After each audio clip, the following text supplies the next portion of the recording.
À l'occasion de cette célébration, le gouvernement en profite pour saluer les efforts de l'administration fiscale, de la Direction générale des impôts, dans la mobilisation de ressources en vue d'assurer la soutenabilité et la souveraineté financière de l'État malgré vents et marées. Le gouvernement s'en voudrait de ne pas apprécier les efforts de modernisation et de réforme de cette institution conformément au plan de modernisation de l'État et au plan stratégique de développement d'Haïti. Aujourd'hui, plus que jamais, de notre vie de peuple, nous nous retrouvons à la croisée des chemins où les défis à relever sont énormes. Seule la solidarité entre nous tous, citoyennes et citoyens, peut nous aider à sortir du marasme économique, des gouffres de turbulences sociopolitiques, d'instabilité chronique qui prélèvent un lourd tribut sur notre bien-être collectif. Et, parlant de solidarité, il n'y a pas mieux que celle de l'impôt. Ce geste de mutualité citoyenne que représente l'impôt est essentiel à l'équilibre de nos finances publiques, à la construction des infrastructures de base, à la prestation des services sociaux, à savoir santé, éducation, sécurité et justice, bref, à la satisfaction des exigences du vivre ensemble et des fonctions régaliennes de l'État. C'est pourquoi mon gouvernement renouvelle sa volonté de soutenir et d'accompagner l'administration fiscale, en l'occurrence la Direction générale des impôts, sur les chantiers de la réforme et de la modernité visant à combler les attentes des contribuables et à mobiliser des ressources destinées à satisfaire les besoins de nos concitoyens. La réforme de notre système fiscal en vue de promouvoir le développement économique durable, équitable d'Haïti s'inscrit donc à l'ordre des priorités du gouvernement. C'est pourquoi, il n'y a pas trop longtemps, sur proposition du ministère de l'Économie et des Finances, le gouvernement a procédé à la publication du tout premier code fiscal haïtien. La publication de ce code général des impôts et des livres de procédure participe à la volonté du gouvernement de mettre en place un système fiscal reposant sur l'application transparente, équitable, impartiale de la législation fiscale, désormais accessible à tous les citoyens à partir de documents de référence uniques et au bénéfice de tous.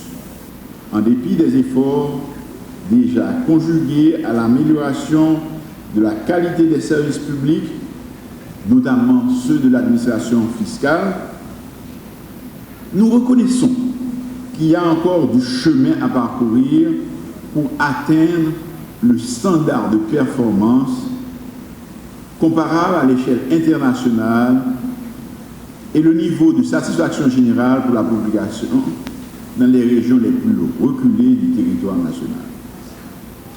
Aujourd'hui, Haïti est le pays de la zone Amérique latine et Caraïbes qui a le taux de pression fiscale le plus bas.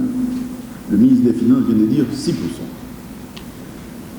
Pour relever nos défis et assurer la prestation des services publics à tous les citoyens, où qu'ils se trouvent, le gouvernement mise beaucoup sur l'assainissement du système de gestion des finances publiques et la rationalisation de la gouvernance fiscale et budgétaire.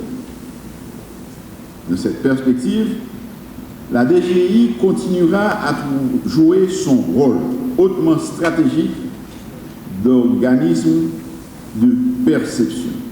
Pour cela, elle devra se hisser à la hauteur des exigences technologiques et continuer à faire sienne l'obligation de toujours rechercher l'équité devant l'impôt, de promouvoir le civisme fiscal, l'acquittement volontaire, la simplification des procédures et la digitalisation des services en vue de les rendre accessibles à tous, sans discrimination de quelque nature que ce soit. La DGI est dans un carrefour où il faut des employés et des cadres aptes, chevronnés, honnêtes, intègres, capables de l'amener dans les meilleures conditions sur les chemins de la performance, ces consoeurs d'Amérique latine qui ont déjà en harmonie avec une administration fiscale propre du XXIe siècle.